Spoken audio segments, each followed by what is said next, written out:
ये जंगली केले भूख मिटाने के लिए अच्छे हैं। देखते हैं इनका स्वाद कैसा है।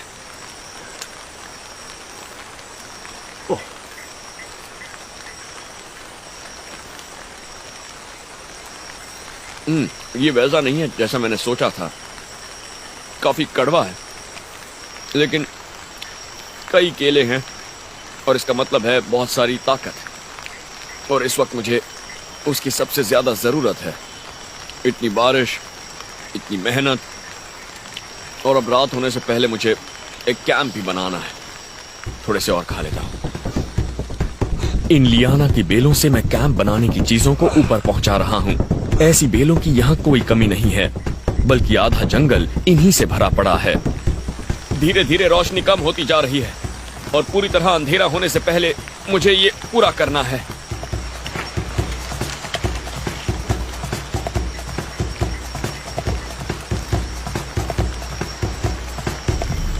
वैसे तो इतनी पत्तियों से भी अंदर पानी नहीं गिरेगा। जंगल से जिंदा बाहर निकलने के लिए मैं आपको हर मुमकिन सर्वाइवल की तकनीक सिखाऊंगा, पर सबसे पहले मुझे नाश्ता चाहिए।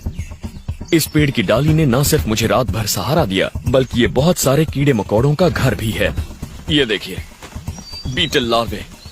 और ये छोटा नहीं है, इसका आकार काफी बड़ा है, पर इसे आप खा सकते हैं और यही होगा मेरा आज का नाश्ता।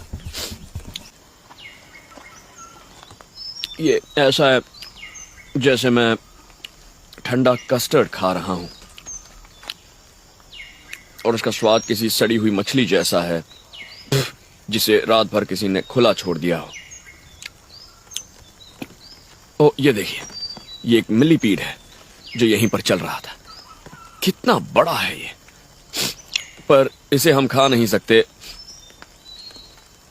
इसकी खुशबू बिल्कुल बादाम जैसी है, जो हमारे लिए एक इशारा है, क्योंकि जब ये मिलीपीड्स खतरा महसूस करते हैं तो अपने अंदर से एक द्रव निकालते हैं जिसमें साइनाइड होता है। तो मैं इसे नहीं खा सकता, इसे यहीं छोड़ देंगे। इन केले के पत्तों ने मुझे बहुत अच्छा सहारा दिया, रात भर बारिश से बचाए रखा, क्योंकि बीच बीच में बहुत तेज बारिश हो रही थी। अब कुछ देर मैं गर्मी ले लेता हूं और फिर घने जंगल का नजारा देख लूंगा, क्योंकि बाद में नीचे उतरकर जंगल में ही जाना है और उन घनी झाड़ियों से आगे बढ़ना है। फिलहाल बारिश रुक गई है, पर कुछ देर बाद फिर शुरू हो जाएगी। 2 महीनों में सुमात्रा में इतनी बारिश होती है जितनी अमेरिका में साल भर में होती है, और यहाँ के जंगलों में तो हर कदम पर आपके सामने एक नया खतरा आ जाता है। जरा यहीं रुकना। ये देखिए, ये एक मैंग्रोव सांप है और ये बहुत खतरनाक होते हैं। इसे निकालने की कोशिश करता हूं।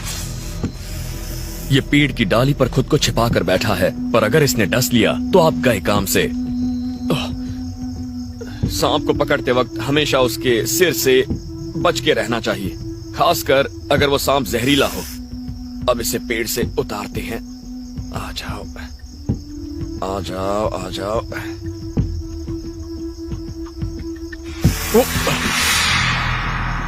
ठीक है,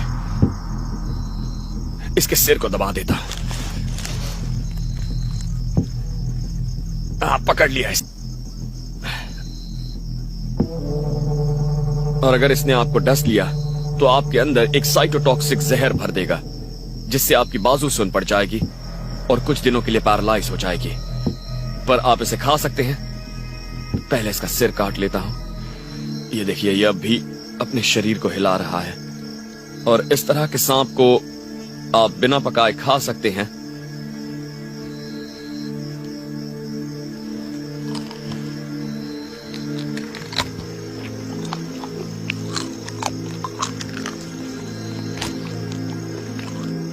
इसका मांस कच्चा है, लेकिन अच्छा है।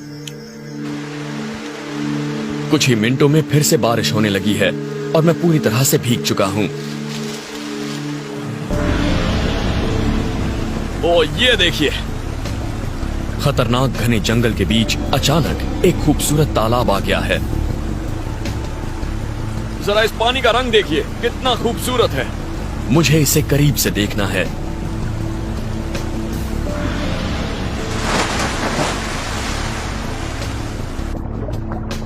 सुमात्रा के जंगल में इस तरह के बहुत से तालाब हैं। ऊपर से गिरती बारिश की वजह से इनमें हमेशा पानी होता है। पानी का रंग चटकदार नीला है। इसका मतलब इसमें कई मिनरल्स होंगे, यानी बहुत सारी मछलियां भी। और मछलियां यानी खाना।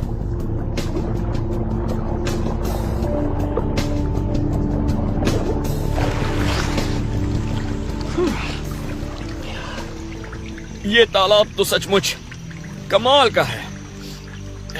ऐसा लगता है कि किसी ज्वालामुखी की वजह से यहाँ पर यह तालाब बना होगा। शायद इसीलिए नीचे सब कुछ बिल्कुल सफेद था, कैल्शियम जमा होने की वजह से। और पानी में बहुत सारी मछलियां भी हैं। देखते हैं कि मेरे हाथ एक दो लगती हैं या नहीं।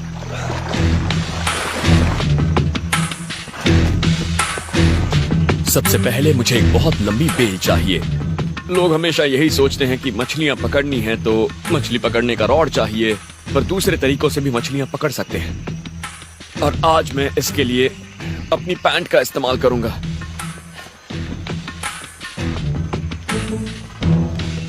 दोनों पैरों पर गांठ बांध ली है और अब मुझे इसे ऊपर कमर की तरफ से खुला रखना है। उसके लिए मैं इस्तेमाल करूंगा इस रैट एंड बेल का। मछलियां हमें जंगल से मिलने वाला एक बहुत बड़ा तोहफा होती हैं। बहुत सारी ताकत, बहुत सारे विटामिन्स होते हैं उनमें। अब देखते हैं कि मेरी इस पैंट में मछलियां फंसती हैं या नहीं।